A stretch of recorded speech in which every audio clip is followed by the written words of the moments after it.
Today's episode covers geopolitics reshaping EV plans, soaring U.S. pump prices nudging buyer choices, Tesla and a near miss with a regulator, BYD's faster chargers and their real-world limits, and Nissan's new hybrid Rogue SUV. Welcome back to Autonews Daily. I'm Leah Morgan. Let's dive into today's headlines. First up, several major automakers are reassessing electric vehicle investments in the face of mounting geopolitical tensions.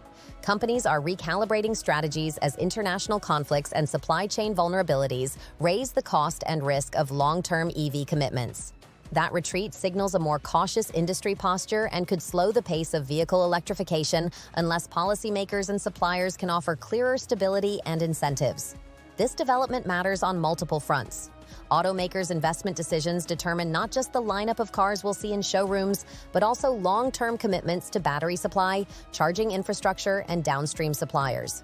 When manufacturers pull back, it ripples through the parts ecosystem, startups, and regional economies that have positioned themselves around EV growth. At the same time, policy responses, tariffs, export controls, or subsidies could either accelerate the return of confidence or deepen the pause. For listeners thinking about where technology and jobs will land, this moment is a reminder that the transition to electric mobility is not purely technical. It's deeply political and economic. Moving from boardrooms to drivers, a surge in U.S. gasoline prices is already influencing consumer behavior and the electric car market.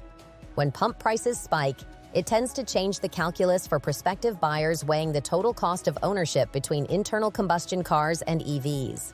Higher fuel costs can make electric cars more attractive on a running cost basis, and we're seeing that dynamic play out in shopping patterns and dealer conversations.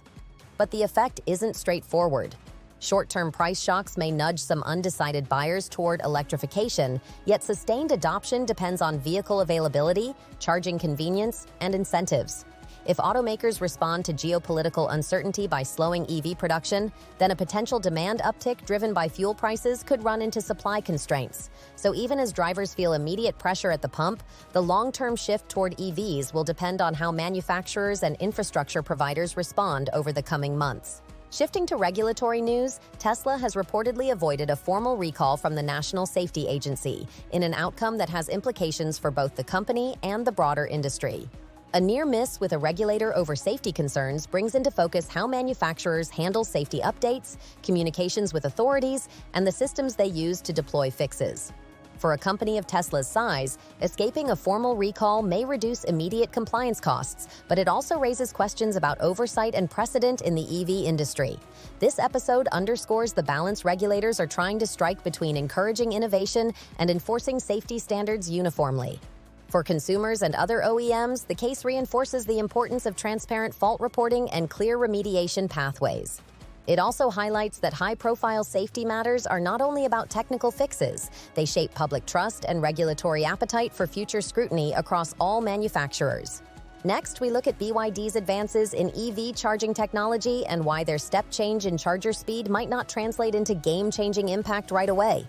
Faster charging hardware can shorten charging stops and improve the usability of electric cars, but actual benefits depend on how that hardware integrates with vehicles, battery chemistry, and the broader charging ecosystem. Faster peak rates on paper don't always become faster real-world charging for all cars or all users. There are several practical constraints that temper the headline speed improvements: vehicle acceptance of higher charge rates, thermal management limits in batteries, grid availability at charging sites, and even pricing models that affect how long and when drivers choose to charge.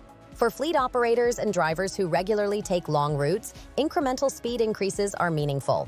But for the broader market, the rollout and interoperability of faster chargers must solve multiple bottlenecks before they deliver consistent, widespread gains in charging convenience. As we connect these stories, notice how interlinked the industry landscape is. Geopolitical uncertainty affects OEM investment. Altered investment patterns can limit vehicle availability just as fuel price dynamics push consumers toward EVs. Regulatory outcomes influence trust in manufacturers, and technological advances like faster chargers only help customers if the rest of the ecosystem evolves in step. If you enjoyed this episode, please like and subscribe. It helps us keep bringing the news for you.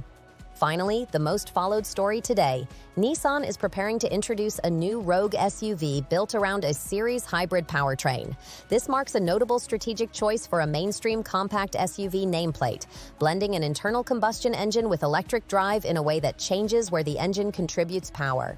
Nissan's move reflects a pragmatic approach to electrification, aiming to capture the fuel efficiency and packaging benefits of electrified propulsion while addressing consumer concerns about range and charging infrastructure. A series hybrid setup typically uses the engine primarily as a generator to charge the battery or power electric motors, which can simplify drivetrain architecture and optimize combustion engine operation for efficiency. For customers who want many of the benefits of electrified driving without entirely relying on public charging, Nissan's approach may offer a middle ground: improved fuel economy, smooth EV-like driving characteristics, and fewer compromises on refueling convenience. From a market standpoint, this launch could influence competitors to rethink their balance between full battery electric vehicles and hybrid solutions, especially in segments where charging access or buyer preferences vary widely by region. On the flip side, rolling out a series hybrid at scale presents its own challenges. Nissan will need to communicate the benefits clearly to customers, ensure total cost of ownership is competitive, and manage the supplier relationships required for an effective hybrid system.